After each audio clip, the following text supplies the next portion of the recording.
ਭਾਰੀ ਭੁਜਾਨ ਕੋ ਭਾਰੀ ਪਰੋਸੋ। ਮੂਕ ਉਚਰੈ ਸ਼ਾਸਤਰ ਖਟ, ਪਿੰਗ ਗਿਰੰਗ ਚੜ ਜਾਏ। ਅੰਧ ਲਖੈ ਬਦਰੁ ਸੁਨੈ, ਜੋ ਕਾਲ ਕਿਰਪਾ ਕਰਾਏ।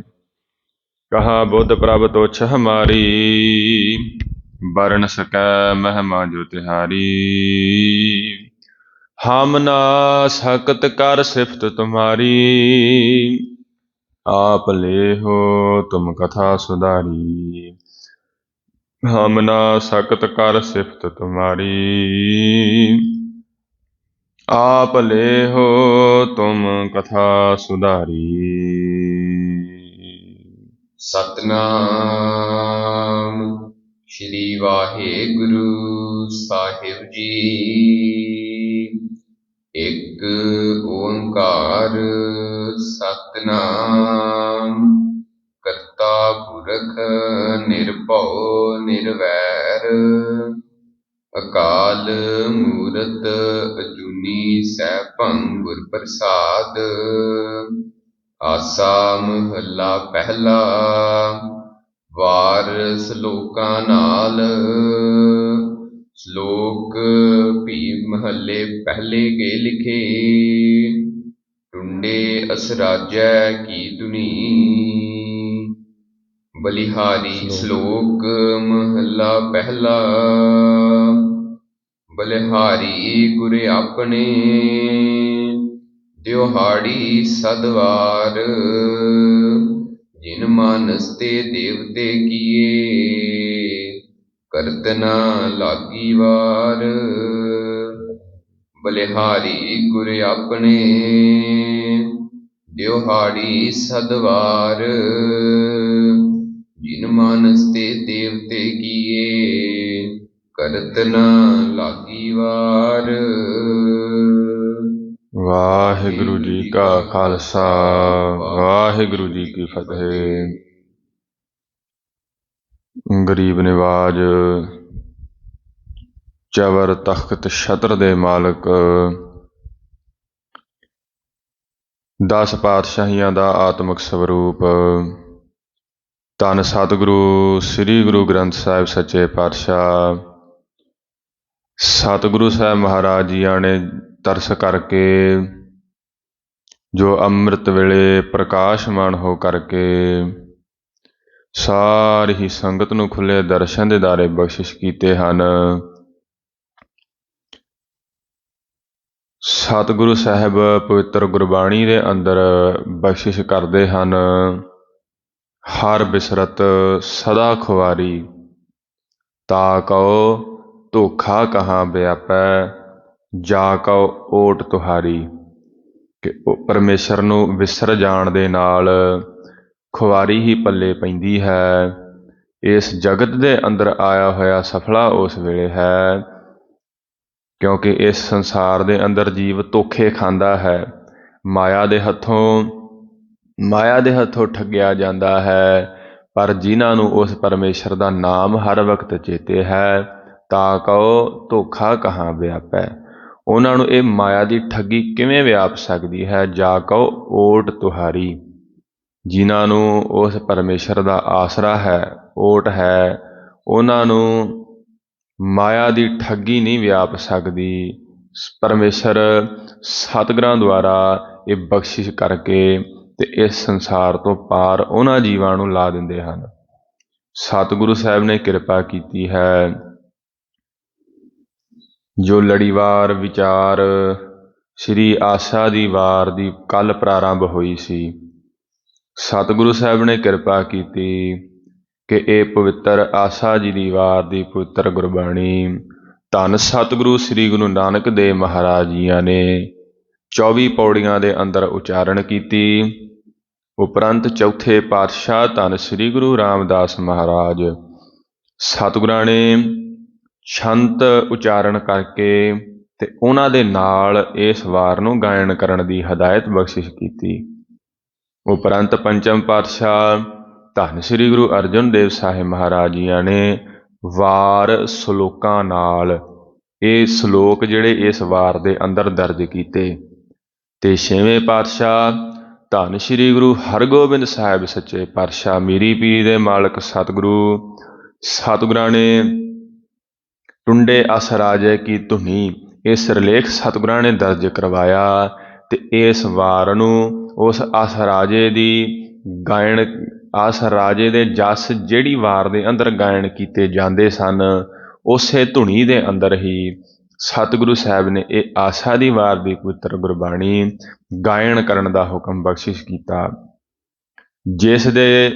ਜਿਨ੍ਹਾਂ ਦੇ ਦੱਸੇ ਹੋਏ ਮਾਰਗ ਦੇ ਉੱਪਰ ਚੱਲਦੇ ਹੋਏ ਜੋ ਸਾਰੇ ਸੰਸਾਰ ਦੇ ਅੰਦਰ ਜੋ ਗੁਰਸਿੱਖ ਅੰਮ੍ਰਿਤ ਵੇਲੇ ਮਰਿਆਦਾ ਸਹਿਤ ਸ੍ਰੀ ਆਸਾ ਜੀ ਦੀ ਵਾਰ ਦਾ ਕੀਰਤਨ ਕਰਦੇ ਹਨ। ਸਤਿਗੁਰੂ ਸਾਹਿਬ ਨੇ ਬਖਸ਼ਿਸ਼ ਕੀਤੀ ਹੈ ਜੋ ਅਰੰਭਤਾ ਦੇ ਅੰਦਰ ਸੰਪੂਰਨ ਜਿਹੜਾ ਮੰਗਲ ਹੈ ਇੱਕ ਓੰਕਾਰ ਤੋਂ ਗੁਰਪ੍ਰਸਾਦ ਤੱਕ ਸਤਿਗੁਰਾਂ ਨੇ ਦਰਜ ਕੀਤਾ। ਉਪਰੰਤ ਇਹ ਸਿਰਲੇਖ ਸਤਿਗੁਰਾਂ ਨੇ ਬਖਸ਼ਿਆ ਕਿ ਵਾਰ ਸ਼ਲੋਕਾਂ ਨਾਲ ਸ਼ਲੋਕ ਭੀ ਮਹੱਲੇ ਪਹਿਲੇ ਕੇ ਲਿਖੇ। ਇਹ ਆਪਾਂ ਕੱਲ ਵਿਚਾਰ ਸਰਵਣ ਕਰ ਆਏ ਹਾਂ, ਟੁੰਡੇ ਅਸ ਰਾਜੇ ਕੀ ਧੁਨੀ। ਤੇ ਅੱਗੇ ਸਤਿਗੁਰੂ ਸ੍ਰੀ ਗੁਰੂ ਨਾਨਕ ਦੇਵ ਮਹਾਰਾਜ ਜੀਆਂ ਦਾ ਸ਼ਲੋਕ ਆਪਾਂ ਕੱਲ ਸਰਵਣ ਕੀਤਾ ਸੀ। ਇੱਕ ਵਾਰ ਫਿਰ ਇਸ ਦੇ ਉੱਪਰ ਪੰਛੀ ਝਾਤ ਮਾਰ ਕਰਕੇ ਤੇ ਅਗਾਂਹ ਚੱਲੀਏ।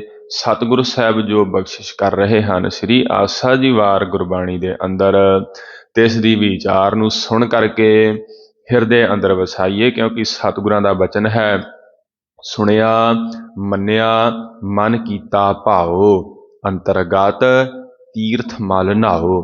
ਜਿਹੜੇ ਤੀਰਥਾਂ ਦੇ ਇਸ਼ਨਾਨ ਕਰਨੇ ਹਨ ਨਾ, ਪ੍ਰਤੱਖ ਤੀਰਥਾਂ ਦੇ ਉੱਪਰ ਜਾ ਕਰਕੇ ਸਤਿਗੁਰੂ ਸਾਹਿਬ ਨੇ ਅੰਤਰੀਵ ਤੀਰਥ ਬਖਸ਼ਿਸ਼ ਕੀਤਾ ਗੁਰਸਿੱਖ ਨੂੰ ਕਿ ਜੇਕਰ ਗੁਰਸਿੱਖ ਸੁਣਦਾ ਹੈ ਸਤਿਗੁਰਾਂ ਦੇ ਉਪਦੇਸ਼ ਨੂੰ, ਫਿਰ ਸੁਣ ਕਰਕੇ ਤੇ ਮੰਨ ਲੈਂਦਾ ਹੈ ਤੇ ਮਨ ਦੇ ਅੰਦਰ ਭਾਵ ਪਰਮੇਸ਼ਰ ਦਾ ਪ੍ਰੇਮ ਰੱਖਦਾ ਹੈ, ਇਹ ਅੰਤਰੀਵ ਇਸ਼ਨਾਨ ਉਹਦਾ ਤੀਰਥ ਦਾ ਹੋ ਜਾਵੇਗਾ ਤੇ ਉਹਦੇ ਮਨ ਦੀਆਂ ਪਾਪਾਂ ਦੀਆਂ ਮੈਲਾਂ ਜਿਹੜੀਆਂ ਲੱਗੀਆਂ ਹਨ, ਇਸ ਮਨ ਕਉ ਜਨਮ ਜਨਮ ਕੀ ਮਲ ਲਾਗੀ ਕਾਲਾ ਹੋਆ ਸਿਆਹੋ, ਉਹ ਪਾਪਾਂ ਦੀ ਮੈਲ ਇਹ ਅੰਤਰੀਵ ਤੀਰਥ ਦੇ ਉੱਪਰ ਇਸ਼ਨਾਨ ਕਰਨ ਦੇ ਨਾਲ ਉਤਰੇਗੀ, ਨਾ ਕਿ ਪ੍ਰਤੱਖ ਤੀਰਥ ਦੇ ਉੱਪਰ ਇਸ਼ਨਾਨ ਕਰਨ ਦੇ ਨਾਲ। ਜਿਹੜੀ ਮਨ ਦੀ ਮੈਲ ਪਾਪਾਂ ਦੀ ਮੈਲ ਹੈ ਉਹ ਕਿਹੜੇ ਤੀਰਥ ਦੇ ਇਸ਼ਨਾਨ ਕਰਨ ਨਾਲ ਉਤਰੇਗੀ? ਸੁਣਿਆ ਮੰਨਿਆ ਮਨ ਕੀਤਾ ਭਾਓ ਅੰਤਰਗਤ ਤੀਰਥ ਮਲ ਨਹਾਓ। ਸਤਿਗੁਰੂ ਸਾਹਿਬ ਕਿਰਪਾ ਕਰ ਰਹੇ ਹਨ।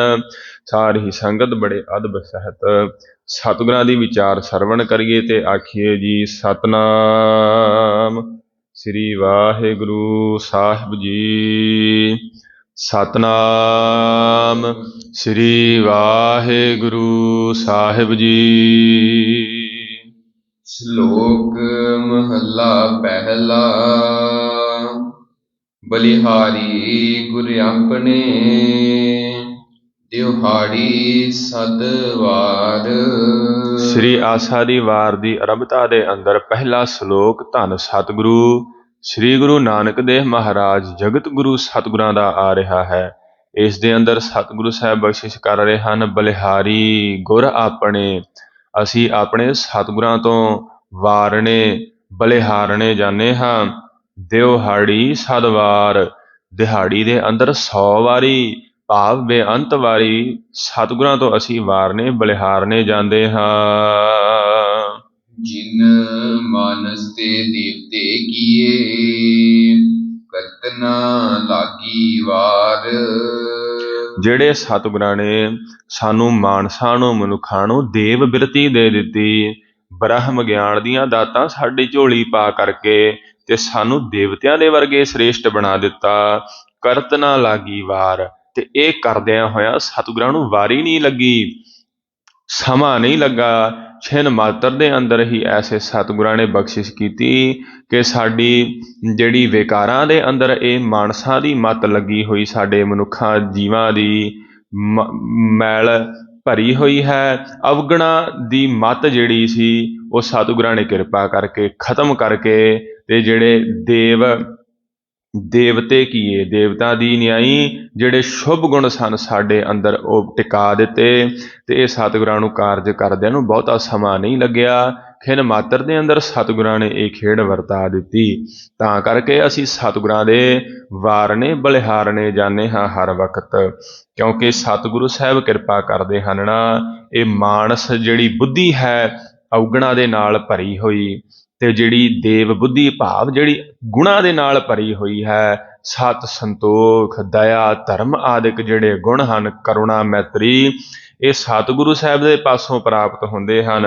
ਮਾਨਸ ਤੇ ਦੇਵਤੇ ਭਏ ਧਿਆਇਆ ਨਾਮ ਹਰੇ, ਹਰੀ ਪਰਮੇਸ਼ਰ ਦਾ ਨਾਮ ਧਿਆਉਣ ਦੇ ਨਾਲ, ਸਤਿਗੁਰਾਂ ਦੀ ਸਰਣੀ ਪੈਣ ਦੇ ਨਾਲ ਇਹ ਸ਼ੁਭ ਗੁਣ ਪ੍ਰਾਪਤ ਹੋ ਜਾਂਦੇ ਹਨ। ਸਤਿਗੁਰੂ ਸਾਹਿਬ ਫਰਮਾਉਂਦੇ ਹਨ, ਅਸੀਂ ਵਾਰਨੇ ਤੇ ਬਲਿਹਾਰਨੇ ਜਾਂਦੇ ਹਾਂ ਆਪਣੇ ਸਤਿਗੁਰਾਂ ਤੋਂ।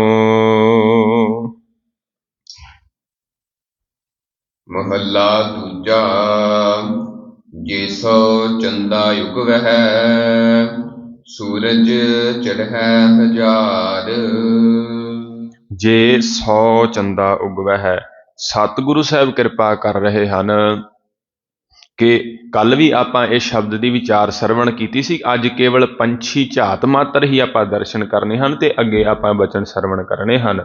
ਜੇ 100 ਚੰਦਾ ਉਗਵੈ ਹੈ ਕਿ ਜੇਕਰ ਇਸ ਧਰਤੀ ਦੇ ਉੱਪਰ 100 ਚੰਦਰਮੇ ਉਗ ਆਉਣ ਭਾਵ ਉਦੇ ਹੋ ਆਉਣ, ਸੂਰਜ ਚੜ੍ਹੈ ਹਜ਼ਾਰ ਤੇ ਹਜ਼ਾਰਾਂ ਹੀ ਸੂਰਜ ਇਸ ਧਰਤੀ ਦੇ ਉੱਪਰ ਚੜ੍ਹ ਆਉਣ ਭਾਵ ਉਦੈ ਹੋ ਆਉਣ, ਇਤੇ ਚਾਨਣ ਹੁੰਦਿਆਂ, ਇਤੇ ਚਾਨਣ ਹੁੰਦਿਆਂ, ਗੁਰ ਬਿਨ ਘੋਰ ਅੰਧਾਰ। ਤੇ ਸਤਿਗੁਰੂ ਸਾਹਿਬ ਬਖਸ਼ਿਸ਼ ਕਰ ਰਹੇ ਹਨ, ਜੇਕਰ ਇਤਨਾ ਚਾਨਣ ਹੋ ਜਾਵੇ, 100 ਚੰਦਰਮੇ ਤੇ 1000 ਸੂਰਜ ਜਿੰਨਾ ਚਾਨਣ ਇਸ ਧਰਤੀ ਦੇ ਉੱਪਰ ਹੋ ਜਾਵੇ, ਪਰ ਗੁਰ ਬਿਨ ਘੋਰ ਅੰਧਾਰ, ਸਤਿਗੁਰਾਂ ਦੇ ਗਿਆਨ ਪ੍ਰਾਪਤ ਕੀਤੇ ਤੋਂ ਬਿਨਾ, ਸਤਿਗੁਰਾਂ ਦੇ ਲੜ ਲੱਗਿਆਂ ਤੋਂ ਬਿਨਾ ਇਸ ਜੀਵ ਦੀ ਜ਼ਿੰਦਗੀ ਦੇ ਅੰਦਰ ਹਨੇਰਾ ਹੀ ਛਾਇਆ ਰਹੇਗਾ। ਉਹ ਹਨੇਰਾ ਹੈ ਅਗਿਆਨਤਾ ਦਾ। ਅਗਿਆਨਤਾ ਦਾ ਹਨੇਰਾ ਮਾਇਆ ਦੇ ਜਾਲ ਦੇ ਅੰਦਰ, ਮਾਇਆ ਨੇ ਤਾਣੀ ਹੋਈ ਹੈ ਕਣਾਤ, ਤੇ ਅੰਦਰ ਕਮਰੇ ਦੇ ਅੰਦਰ ਜੇਕਰ ਬਾਹਰ 1000 ਸੂਰਜ ਚੜ੍ਹੇ ਹੋਣ, ਕਮਰੇ ਦੇ ਦਰਵਾਜ਼ੇ ਹੀ ਬੰਦ ਕੀਤੇ ਹੋਣ, ਤੇ ਅੰਦਰ ਹਨੇਰਾ ਹੀ ਹੁੰਦਾ ਹੈ। ਇਸੇ ਪ੍ਰਕਾਰ ਇਹ ਜੀਵ ਦਾ ਹਿਰਦਾ ਹੈ ਜਿਹੜਾ, ਇਸ ਦੇ ਉੱਪਰ ਮਾਇਆ ਨੇ ਆਪਣੀ ਕਣਾਤ ਤਾਣੀ ਹੈ, ਪੱਲਾ ਪਾਇਆ ਹੈ, ਮਾਇਆ ਨੇ ਆਪਣਾ ਪ੍ਰਭਾਵ ਪਾਇਆ ਹੈ, ਜਿਹਦੇ ਕਰਕੇ ਇਸ ਜੀਵ ਦੇ ਹਿਰਦੇ ਦੇ ਅੰਦਰ ਹਨੇਰਾ ਹੀ ਛਾਇਆ ਰਹਿੰਦਾ ਹੈ। ਭਾਵੇਂ ਬਾਹਰ ਕਿਤਨਾ ਮਰਜ਼ੀ ਚਾਨਣ ਹੋ ਜਾਵੇ, ਤੇ ਇਹਦੇ ਹਿਰਦੇ ਦੇ ਅੰਦਰ ਚਾਨਣ ਕਿਵੇਂ ਹੋ ਸਕਦਾ ਹੈ? ਉਹ ਸਤਿਗੁਰੂ ਸਾਹਿਬ ਦੇ ਪਾਸੋਂ ਹੀ ਪ੍ਰਾਪਤ ਹੋਵੇਗਾ। ਗੁਰ ਬਿਨ ਘੋਰ ਅੰਧਾਰ, ਇਹ ਸਤਿਗੁਰੂ ਸਾਹਿਬ ਹੀ ਕਿਰਪਾ ਕਰਦੇ ਹਨ, ਜੀਵਾਂ ਨੂੰ ਗਿਆਨ ਦਾ ਚਾਨਣ ਬਖਸ਼ਿਸ਼ ਕਰ ਦਿੰਦੇ ਹਨ। ਜਿਵੇਂ ਸਤਿਗੁਰੂ ਸ੍ਰੀ ਗੁਰੂ ਨਾਨਕ ਦੇਵ ਮਹਾਰਾਜ ਪ੍ਰਗਟ ਹੋ ਆਏ ਨਾ, ਸਤਿਗੁਰੂ ਨਾਨਕ ਪ੍ਰਗਟਿਆ ਮਿਟੀ ਧੁੰਦ ਜਗ ਚਾਨਣ ਹੋਇਆ। ਸਤਿਗੁਰਾਂ ਨੇ ਗਿਆਨ ਦਾ ਚਾਨਣ ਬਖਸ਼ਿਸ਼ ਕੀਤਾ ਇਸ ਸੰਸਾਰ ਦੇ ਅੰਦਰ। ਸਤਿਗੁਰੂ ਸਾਹਿਬ ਬਖਸ਼ਿਸ਼ ਕਰਦੇ ਹਨ, ਗੁਰ ਬਿਨ ਘੋਰ ਅੰਧਾਰ, ਗੁਰੂ ਬਿਨ ਸਮਝ ਨਾ ਆਵੈ। ਗੁਰਾਂ ਸੱਚੇ ਸਤਿਗੁਰਾਂ ਤੋਂ ਬਿਨਾਂ ਇਹ ਘੋਰ ਅੰਧਾਰ ਹੈ ਇਸ ਸ੍ਰਿਸ਼ਟੀ ਦੇ ਅੰਦਰ ਅਗਿਆਨਤਾ ਦਾ। ਸਤਿਗੁਰਾਂ ਤੋਂ ਬਿਨਾਂ ਸਮਝ ਨਹੀਂ ਆਉਂਦੀ, ਸਮਝ ਨਹੀਂ ਪੈਂਦੀ ਸਤਿਗੁਰਾਂ ਤੋਂ ਬਿਨਾਂ ਕਿ ਇਹ ਮਾਇਆ ਆਪਣਾ ਪ੍ਰਭਾਵ ਇਹਨਾਂ ਜੀਵਾਂ ਦੇ ਉੱਪਰ ਪਾਈ ਬੈਠੀ ਹੈ। ਗੁਰ ਬਿਨ ਘੋਰ ਅੰਧਾਰ, ਗੁਰੂ ਬਿਨ ਸਮਝ ਨਾ ਆਵੈ। ਗੁਰ ਬਿਨ ਸੁਰਤ ਨਾ ਸਿੱਧ, ਗੁਰੂ ਬਿਨ ਮੁਕਤ ਨਾ ਪਾਵੈ। ਸਤਿਗੁਰਾਂ ਤੋਂ ਬਿਨਾਂ, ਸਤਿਗੁਰਾਂ ਦੇ ਪਾਸੋਂ ਗਿਆਨ ਦਾ ਚਾਨਣ ਹਾਸਲ ਕੀਤੇ ਤੋਂ ਬਿਨਾਂ ਇਸ ਜੀਵ ਨੂੰ ਵਿਕਾਰਾਂ ਤੋਂ, ਸੰਸਾਰ ਜਲ ਸਮੁੰਦਰ ਤੋਂ, ਇਹਨਾਂ ਮਾਇਆ ਦੇ ਜੰਜਾਲਾਂ ਤੋਂ ਇਹਨੂੰ ਮੁਕਤੀ ਨਹੀਂ ਹਾਸਲ ਹੋ ਸਕਦੀ। ਗੁਰ ਬਿਨ ਘੋਰ ਅੰਧਾਰ, ਜੇ 100 ਚੰਦਾ ਉਗਵੈ ਹੈ, ਸੂਰਜ ਚੜ੍ਹੈ ਹੈ 1000। ਇਹ ਸੰਸਾਰ ਦੇ ਅੰਦਰ ਜਿਤਨੇ ਵੀ ਦੇਹਧਾਰੀ ਦੰਭੀ ਪਖੰਡੀ ਬਣ ਬੈਠੇ ਹਨ, ਆਪਣੇ ਆਪ ਨੂੰ ਸੂਰਜ ਦੀ ਨਿਆਈ ਦੱਸਦੇ ਹਨ ਕਿ ਅਸੀਂ ਜੀਵਾਂ ਨੂੰ ਤਾਰਨਾ ਹੈ ਸੰਸਾਰ ਦੇ ਅੰਦਰੋਂ।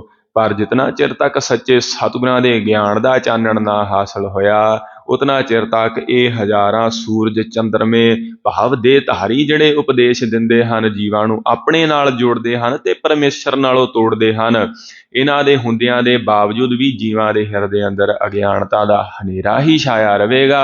ਇਹ ਸਤਿਗੁਰੂ ਸਾਹਿਬ ਹੀ ਕਿਰਪਾ ਕਰਕੇ, ਆਪਣੇ ਲੜ ਲਾ ਕਰਕੇ ਤੇ ਜੀਵ ਦੇ ਹਿਰਦੇ ਅੰਦਰ ਚਾਨਣ ਬਖਸ਼ਿਸ਼ ਕਰਕੇ ਤੇ ਇਹਨੂੰ ਪਰਮੇਸ਼ਰ ਦੇ ਨਾਲ ਜੋੜਦੇ ਹਨ।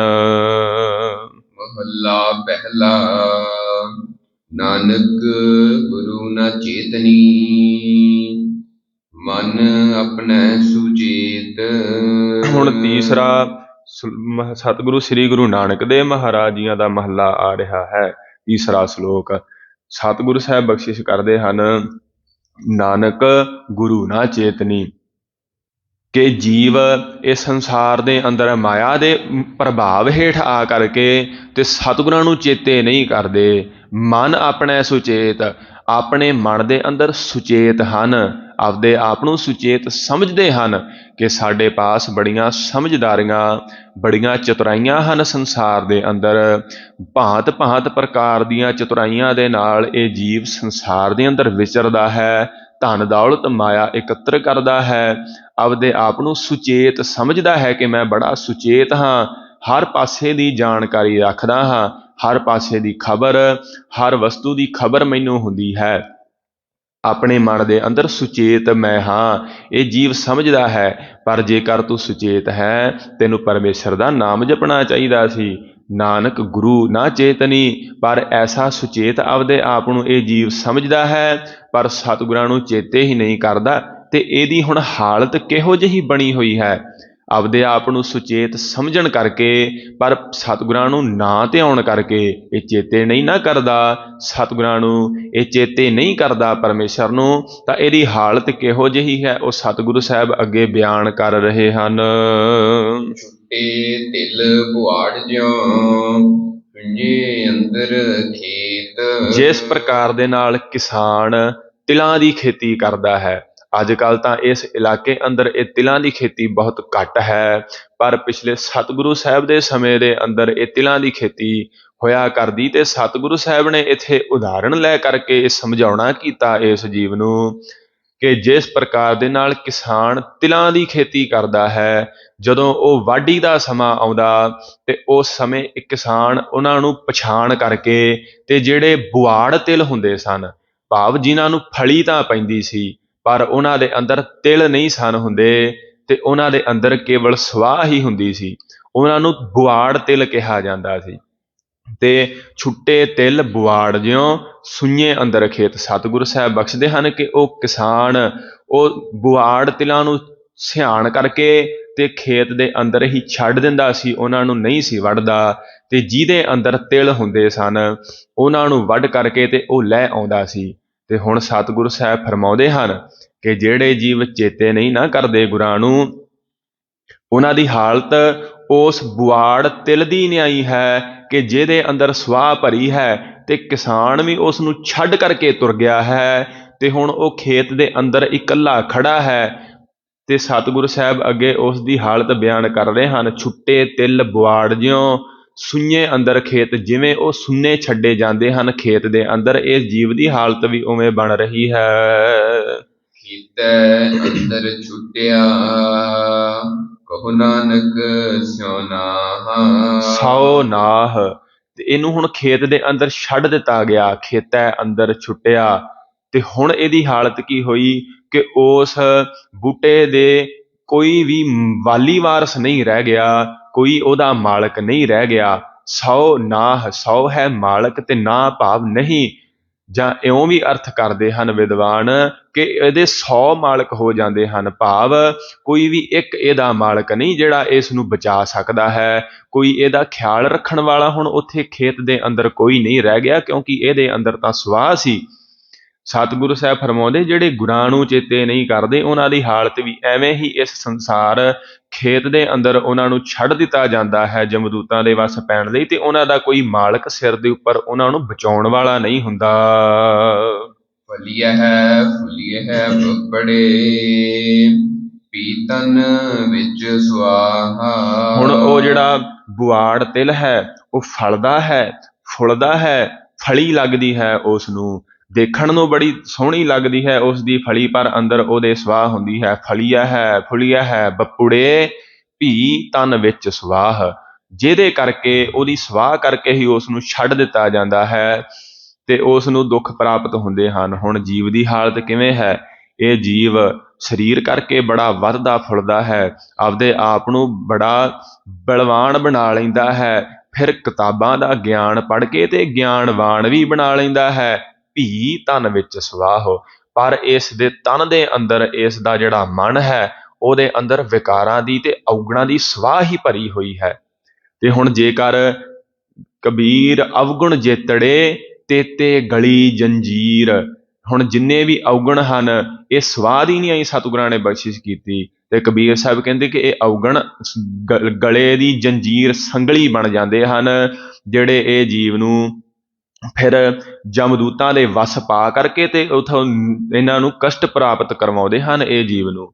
ਇਹ ਔਗਣਾਂ ਦੀ ਸਵਾਹ ਜਿਨ੍ਹਾਂ ਦੇ ਮਨ ਦੇ ਅੰਦਰ ਭਰੀ ਤੇ ਤਿਲ ਦੀ ਨਿਆਈ ਕੋਈ ਗਿਆਨ ਇਹਨਾਂ ਦੇ ਅੰਦਰ ਨਹੀਂ ਫਲਿਆ, ਕੋਈ ਸ਼ੁਭ ਗੁਣ ਜਿਹੜਾ ਜੀਵਾਂ ਤੇ ਦਇਆ ਕਰਨੀ, ਜੀਆਂ ਦੇ ਨਾਲ ਹਮਦਰਦੀ ਰੱਖਣੀ, ਇਹ ਕੋਈ ਗੁਣ ਇਹਦੇ ਅੰਦਰ, ਕੋਈ ਸੰਜਮ ਰੱਖਣਾ, ਕੋਈ ਵੀ ਗੁਣ ਇਹਦੇ ਅੰਦਰ ਨਹੀਂ ਰਿਹਾ। ਸਾਰੇ ਹੀ ਅਵਗੁਣ ਇਸ ਦੇ ਅੰਦਰ, ਇਸ ਦੇ ਮਨ ਦੇ ਅੰਦਰ ਰਹੇ।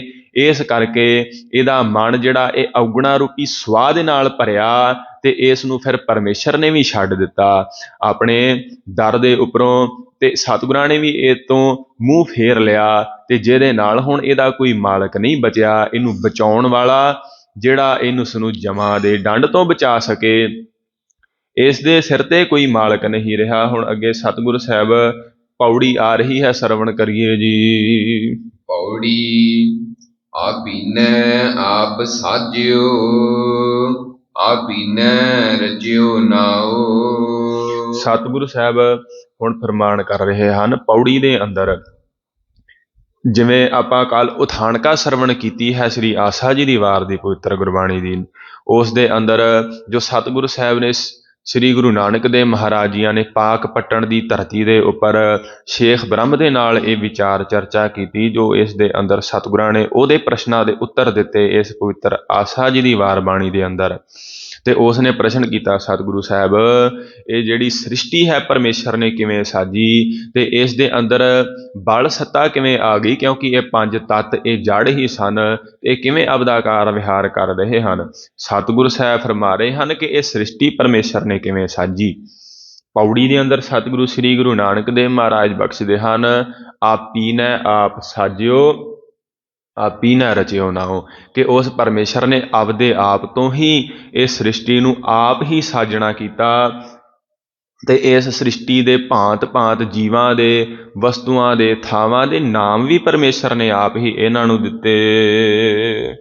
ਦੁਈ ਕੁਦਰਤ ਸਾਜੀਐ, ਕਰਿਆਸਨ ਡਿਠੋ ਜਾਓ। ਤੇ ਦੂਜੀ ਮਾਇਆ ਦੁਆਰਾ ਇਹ ਜਿਹੜੀ ਕੁਦਰਤ ਸਾਜੀ ਹੈ, ਇਹ ਕੁਦਰਤ ਸਾਜਣਾ ਕੀਤੀ, ਤੇ ਕਰ ਆਸਣ ਡਿਠੋ ਜਾਓ, ਤੇ ਆਸਣ ਲਗਾ ਕਰਕੇ ਭਾਵ ਜੀਵਾਂ ਦੇ ਹਿਰਦਿਆਂ ਦੇ ਅੰਦਰ, ਕਿਉਂਕਿ ਘਟ ਘਟ ਮੈਂ ਹਰ ਜੂ ਬਸੈ ਸੰਤਨ ਕਹਿਓ ਪੁਕਾਰ, ਕਿ ਜੀਵਾਂ ਦੇ ਹਿਰਦੇ ਅੰਦਰ, ਹਰੇਕ ਜੀਵ ਦੇ ਹਿਰਦੇ ਅੰਦਰ ਉਹ ਪਰਮੇਸ਼ਰ ਆਪ ਵਿਚਰ ਬੈਠ ਕਰਕੇ ਆਸਣ ਲਗਾ ਕਰਕੇ, ਤੇ ਆਪੀਨੇ ਆਪ ਸਾਜਿਓ ਆਪੀਨੇ ਰਚਿਓ ਨਾਉ, ਕਿਉਂਕਿ ਪਰਮੇਸ਼ਰ ਨੇ ਆਪ ਹੀ ਇਹ ਸ੍ਰਿਸ਼ਟੀ ਸਾਜੀ, ਆਪ ਹੀ ਬਣਾਉਣਾ ਕੀਤੀ, ਆਪ ਹੀ ਇਹਨਾਂ ਦਾ ਨਾਮਕਰਨ ਵੀ ਕੀਤਾ ਸਾਰੀ ਸ੍ਰਿਸ਼ਟੀ ਦਾ, ਤੇ ਫਿਰ ਇਹ ਕੁਦਰਤ ਸਾਜ ਕਰਕੇ ਤੇ ਪਰਮੇਸ਼ਰ ਹੁਣ ਆਪ ਉਸ ਦੇ ਵਿੱਚ ਬੈਠ ਕਰਕੇ ਤੇ ਇਹ ਸਾਰੀ ਕੁਦਰਤ ਸ੍ਰਿਸ਼ਟੀ ਨੂੰ ਦੇਖ ਰਿਹਾ ਹੈ।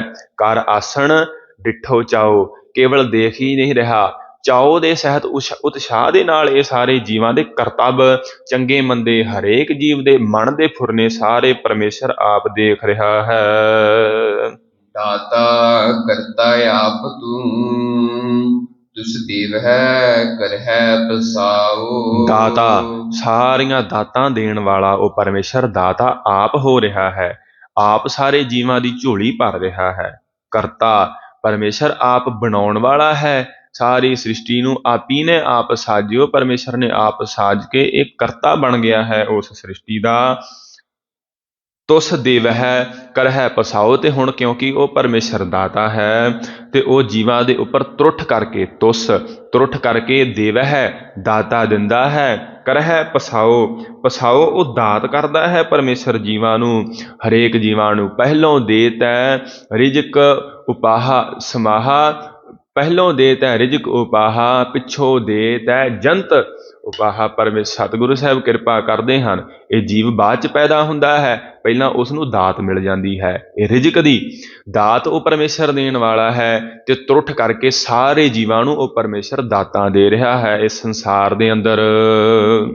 ਤੂੰ ਜਾਣੋਈ ਸਭ ਸੈ ਦੇ, ਲੈਸੈ ਜਿੰਦ ਗਵਾਓ। ਤੂੰ ਜਾਣੋਈ ਸਭ ਸੈ, ਇਹ ਪਰਮੇਸ਼ਰ ਤੂੰ ਸਾਰਿਆਂ ਦੀਆਂ ਜਾਣਦਾ ਹੈ, ਦਿਲਾਂ ਦੀਆਂ ਸਾਰਿਆਂ ਨੂੰ ਜਾਣਦਾ ਹੈ ਤੂੰ, ਕਿਉਂਕਿ ਆਪ ਉਹਨਾਂ ਦੇ ਹਿਰਦੇ ਦੇ ਅੰਦਰ ਹੀ ਆਸਣ ਲਗਾ ਕਰਕੇ ਤੇ ਪ੍ਰਤੱਖ ਦੇਖ ਰਿਹਾ ਹੈ ਨਾ। ਇਸ ਕਰਕੇ ਤੂੰ ਜਾਣੋਈ ਸਭ ਸੈ, ਤੂੰ ਹਰ ਗੱਲ ਜਾਣਨ ਵਾਲਾ ਹੈ, ਹਰ ਵਿਚਾਰ ਤੂੰ ਪਰਮੇਸ਼ਰ ਜਾਣਦਾ ਹੈ, ਗੁਪਤ ਪ੍ਰਗਟ ਸਾਰੇ ਜੀਵਾਂ ਦੇ ਹਿਰਦਿਆਂ ਦੀ ਜਾਣਦਾ ਹੈ।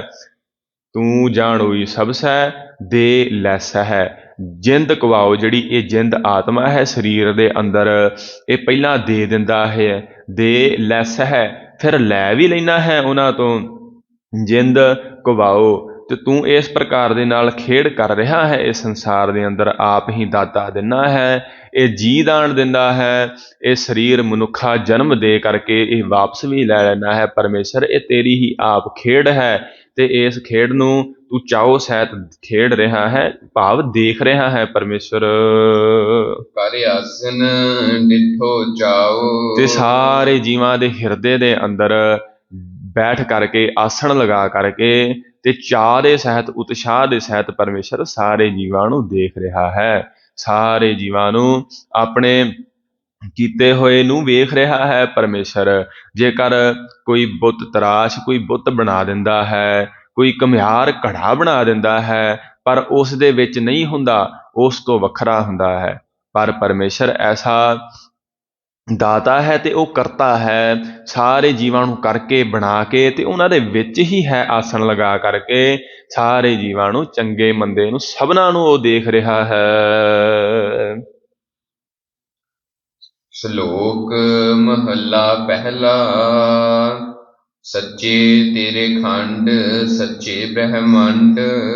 ਸਤਿਗੁਰੂ ਸਾਹਿਬ ਨੇ ਕਿਰਪਾ ਕੀਤੀ। ਹੁਣ ਜਿਹੜੀ ਦੂਸਰੀ ਪੌੜੀ ਦੇ ਅੰਦਰ ਜੋ ਸ਼ਲੋਕ ਆ ਰਹੇ ਹਨ, ਮਹੱਲਾ ਪਹਿਲਾ, ਧੰਨ ਸ੍ਰੀ ਗੁਰੂ ਨਾਨਕ ਦੇਵ ਮਹਾਰਾਜ ਬਖਸ਼ਦੇ ਹਨ।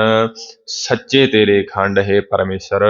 ਜਿਹੜੇ ਇਹ ਧਰਤੀ ਦੇ ਉੱਪਰ 9 ਖੰਡ ਹਨ, ਜਿਸ ਪ੍ਰਕਾਰ ਭਾਰਤ ਖੰਡ ਆਦਿਕ, ਇਹ ਪਰਮੇਸ਼ਰ ਸੱਚੇ ਹੈ, ਸੱਚੇ ਪਰਮੇਸ਼ਰ ਤੇਰੇ ਹੀ ਹਨ, ਤੁਹਾਡੇ ਹੀ ਬਣਾਏ ਹੋਏ ਹਨ। ਇਹਨਾਂ ਦੇ ਉੱਪਰ ਮਾਲਕੀ ਤੁਹਾਡੀ ਹੀ ਹੈ। ਸੱਚੇ ਹੈ ਸੱਚੇ ਪਰਮੇਸ਼ਰ ਤੇਰੇ ਖੰਡ, ਇਹ ਤੁਹਾਡੇ ਹੀ ਹਨ। ਸੱਚੇ ਬ੍ਰਹਮੰਡ ਹੈ ਪਰਮੇਸ਼ਰ। ਇਹ ਜਿਹੜੇ ਬ੍ਰਹਮੰਡ, ਅੰਤਰਿਕਸ਼ ਦੇ ਅੰਦਰ ਜਿਤਨੇ ਬ੍ਰਹਮੰਡ ਬਣਾਏ ਹਨ, ਇਹ ਸਾਰੇ ਪਰਮੇਸ਼ਰ ਇਹ ਤੇਰੇ ਹੀ ਹਨ। ਤੇ ਕਿਉਂਕਿ ਤੁਸੀਂ ਬਣਾਏ ਹਨ, ਤੁਸੀਂ ਸੱਚੇ ਹੋ, ਇਸ ਕਰਕੇ ਇਹ ਬਣਾਏ ਹੋਏ ਖੰਡ ਤੇ ਬ੍ਰਹਮੰਡ ਇਹ ਵੀ ਸੱਚੇ ਹੀ ਜਾਪ ਰਹੇ ਹਨ। ਹੈ ਨਹੀਂ ਸੱਚੇ, ਇਹਨਾਂ ਨੇ ਨਾਸ ਹੋ ਜਾਣਾ ਹੈ ਇੱਕ ਦਿਨ, ਪਰ ਪਰਮੇਸ਼ਰ ਦੇ ਬਣਾਏ ਹੋਣ ਕਰਕੇ ਇਹ ਸੱਚੇ ਜਾਪਦੇ ਹਨ। ਸੱਚੇ ਤੇਰੇ ਲੋਕ ਸੱਚੇ ਆਕਾਰ।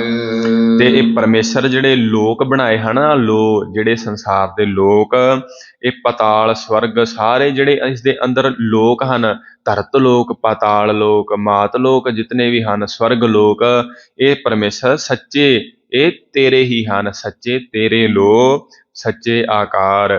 ਤੇ ਇਹ ਜਿਤਨੇ ਆਕਾਰ ਹਨ ਇਸ ਸੰਸਾਰ ਦੇ ਅੰਦਰ, ਆਕਾਰ ਨਜ਼ਰੀ ਆਉਂਦੇ ਹਨ। ਹਰ ਇੱਕ ਵਸਤੂ ਦਾ ਜੋ ਆਕਾਰ ਹੈ, ਪ੍ਰਿਥਵੀ ਦਾ, ਸੂਰਜ ਦਾ, ਫਿਰ ਆਕਾਰ, ਸੂਰਤਾਂ, ਸ਼ਕਲਾਂ, ਭਿੰਨ ਭਿੰਨ ਸੂਰਤਾਂ ਵਾਲੇ ਇਨਸਾਨ ਬਣਾਏ ਪਰਮੇਸ਼ਰ ਨੇ। ਇਹ ਪਰਮੇਸ਼ਰ ਇਹ ਤੁਹਾਡੀ ਚੇਤਨ ਸੱਤਾ ਕਰਕੇ ਇਹ ਚੱਲ ਫਿਰ ਰਹੇ ਹਨ, ਤੇ ਇਹ ਵੀ ਸੱਚੇ ਜਾਪਦੇ ਹਨ, ਕਿਉਂਕਿ ਪਰਮੇਸ਼ਰ ਤੁਸੀਂ ਬਣਾਏ ਹਨ, ਇਹ ਤੁਹਾਡੇ ਹੀ ਹਨ। ਸੱਚੇ ਤੇਰੇ ਕਰਨੇ ਸਰਬ ਵਿਚਾਰ। ਤੇ ਸੱਚੇ ਤੇਰੇ ਕਰਨੇ ਸਰਬ ਵਿਚਾਰ, ਜਿਹੜੇ ਸਾਰੇ ਵਿਚਾਰ ਕਰਨੇ ਹਨ ਨਾ, ਇਹ ਪਰਮੇਸ਼ਰ ਤੁਹਾਡੇ ਹੀ ਹਨ। ਜੋ ਵਿਚਾਰਾਂ ਕਰਨੀਆਂ ਹਨ ਪਰਮੇਸ਼ਰ ਦੇ ਬਾਰੇ, ਜੋ ਵਿਚਾਰਾਂ ਕਰਨੀਆਂ ਹਨ ਕਿ ਇਸ ਸੰਸਾਰ ਨੂੰ ਪਰਮੇਸ਼ਰ ਨੇ ਕਿਵੇਂ ਸਾਜਿਆ, ਕਿਵੇਂ ਇਹ ਜੀਵਾਂ ਦੀ ਉਤਪਤੀ ਹੋਈ, ਇਹ ਜਿਹੜੇ ਸਾਰੇ ਵਿਚਾਰ ਕਰਨੇ ਹਨ, ਇਹ ਪਰਮੇਸ਼ਰ ਇਹ ਤੁਹਾਡੇ ਕਰਕੇ ਹੀ ਹਨ, ਕਿਉਂਕਿ ਤੁਹਾਡੀ ਚੇਤਨ ਸੱਤਾ ਹੀ ਜੀਵਾਂ ਦੇ ਅੰਦਰ ਕੰਮ ਕਰ ਰਹੀ ਹੈ।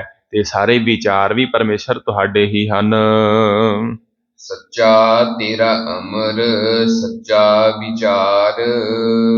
ਸੱਚਾ ਦੀਵਾਨ ਕਿ ਪਰਮੇਸ਼ਰ ਇਹ ਜਿਹੜਾ ਅਮਰ, ਜਿਹੜਾ ਤੁਹਾਡਾ ਰਾਜ ਹੈ ਨਾ ਇਸ ਸ੍ਰਿਸ਼ਟੀ ਦੇ ਉੱਪਰ, ਇਹ ਤੁਹਾਡਾ ਸੱਚਾ ਰਾਜ ਹੈ, ਤੁਹਾਡਾ ਹੀ ਬਣਾਇਆ ਹੈ, ਤੇ ਸੱਚਾ ਦੀਵਾਨ ਤੇ ਜਿਹੜਾ ਦਰਬਾਰ ਲੱਗਦਾ ਹੈ, ਇਸ ਜਿੰਦ ਦਾ ਹਿਸਾਬ ਹੁੰਦਾ ਹੈ ਜਿੱਥੇ, ਉਹ ਪਰਮੇਸ਼ਰ ਦਾ ਦਰਬਾਰ ਹੈ ਜਿਹੜਾ, ਉਹ ਵੀ ਸੱਚਾ ਹੈ। ਭਾਵ ਸੱਚਾ ਭਾਵ ਨਾਸ ਨਹੀਂ ਹੋਣ ਵਾਲਾ, ਕਿਉਂਕਿ ਉਸ ਪਰਮੇਸ਼ਰ ਨੇ ਇਹ ਬਣਾਇਆ ਹੈ, ਇਸ ਕਰਕੇ ਇਹ ਸੱਚਾ ਜਾਪ ਰਿਹਾ ਹੈ। ਸੱਚਾ ਤੇਰਾ ਹੁਕਮ ਸੱਚਾ ਫਰਮਾਨ।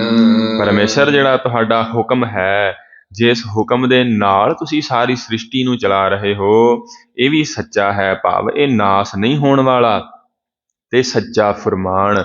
ਹੇ ਸੱਚੇ ਪਰਮੇਸ਼ਰ, ਜਿਹੜਾ ਤੁਹਾਡਾ ਫਰਮਾਨ ਹੁਕਮ ਹੈ, ਜਿਹੜਾ ਫਰਮਾਨ ਤੁਸੀਂ ਫਰਮਾਨ ਕਰ ਦਿੰਦੇ ਹੋ ਇੱਕ ਵਾਰ, ਉਹ ਵੀ ਸੱਚਾ ਹੈ, ਉਹ ਵੀ ਨਾਸ ਨਹੀਂ ਹੋਣ ਵਾਲਾ। ਪਰਮੇਸ਼ਰ ਹੈ ਸੱਚੇ, ਤੁਹਾਡਾ ਹੀ ਹੁਕਮ ਵਰਤ ਰਿਹਾ ਹੈ ਇਸ ਸੰਸਾਰ ਦੇ ਅੰਦਰ, ਤੁਹਾਡਾ ਹੀ ਫਰਮਾਨ ਇਸ ਸੰਸਾਰ ਦੇ ਅੰਦਰ ਚੱਲਦਾ ਹੈ।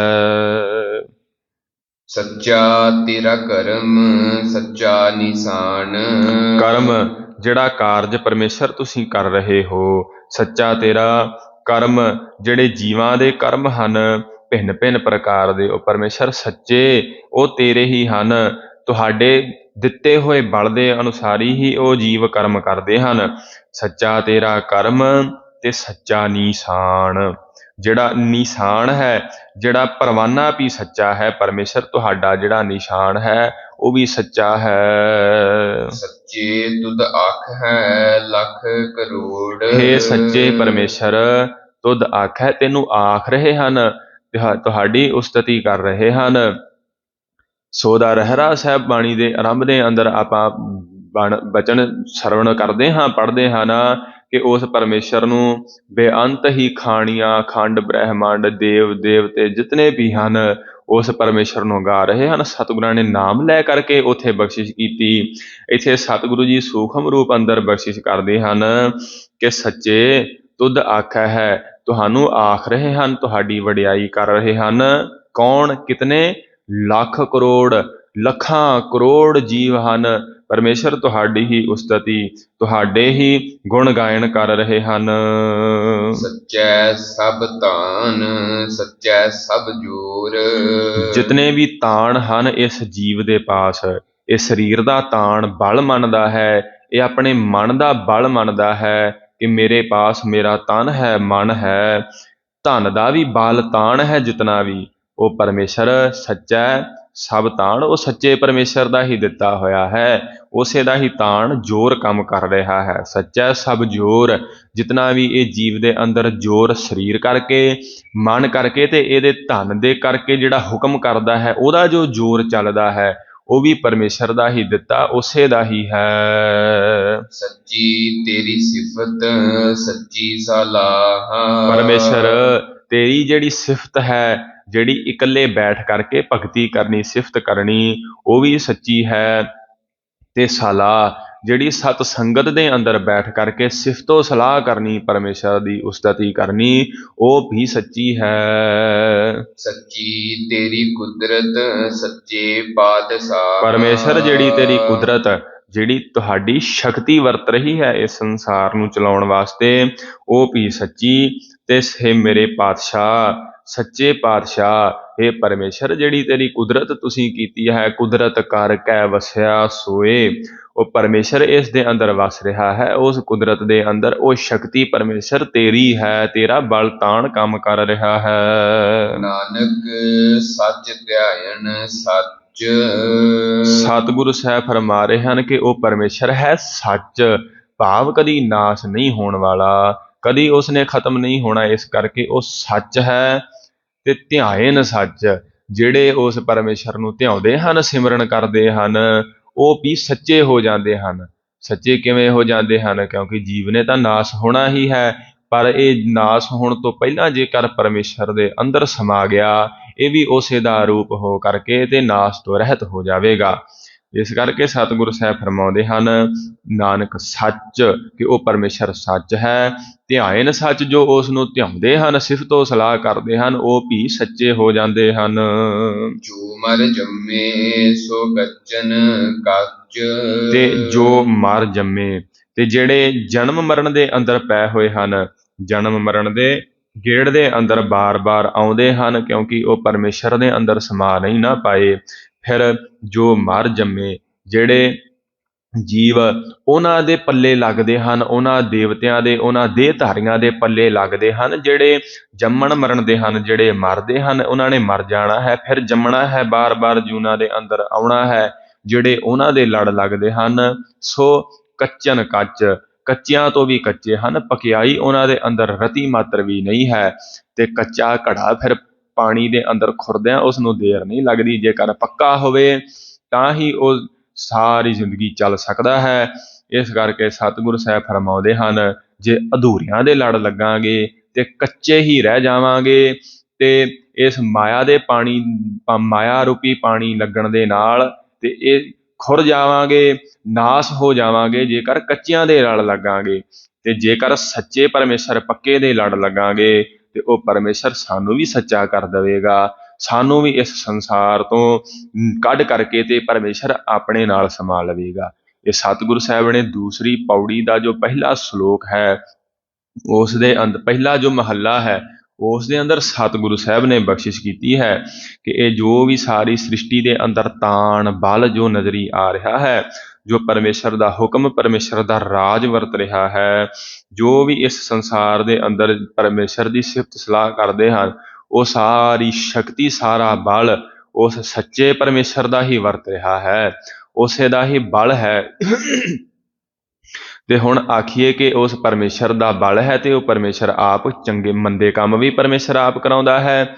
ਨਹੀਂ। ਜਿਸ ਪ੍ਰਕਾਰ ਦੇ ਨਾਲ ਇੱਕ ਪਿਤਾ ਆਪਣੇ 2 ਜਾਂ 3 ਪੁੱਤਰ ਹਨ, ਉਸ ਦੇ ਸਾਰਿਆਂ ਨੂੰ ਬਰਾਬਰ ਧਨ ਵੰਡ ਕਰਕੇ ਦੇ ਦਿੰਦਾ ਹੈ, ਤੇ ਉਹ ਹੁਣ ਇੱਕ ਪੁੱਤਰ ਉਸ ਨੂੰ ਜੂਏ ਦੇ ਅੰਦਰ ਸਾਰਾ ਹਾਰ ਜਾਂਦਾ ਹੈ, ਦੂਸਰਾ ਆਪਣਾ ਘਰ-ਬਾਰ ਬਣਾ ਲੈਂਦਾ ਹੈ ਸਾਰੇ ਪੈਸੇ ਦੇ ਨਾਲ, ਪਰ ਉਸ ਤੋਂ ਉਪਰੰਤ ਉਸ ਦੇ ਪਾਸ ਰੋਟੀ ਖਾਣ ਜੋਗੇ ਵੀ ਪੈਸੇ ਨਹੀਂ ਬਚਦੇ, ਕਿਉਂਕਿ ਪੈਸਾ ਸਾਰਾ ਇਮਾਰਤਾਂ ਦੇ ਲਗਾ ਦਿੱਤਾ। ਤੇ ਫਿਰ ਤੀਸਰਾ, ਉਹ ਉਸ ਦਾ ਵਪਾਰ ਕਰਕੇ ਤੇ ਉਸ ਦੇ ਧਨ ਨੂੰ ਦੁੱਗਣਾ ਤੇ ਚੌਗੁਣਾ ਕਰ ਲੈਂਦਾ ਹੈ ਤੇ ਸਫਲ ਹੁੰਦਾ ਹੈ।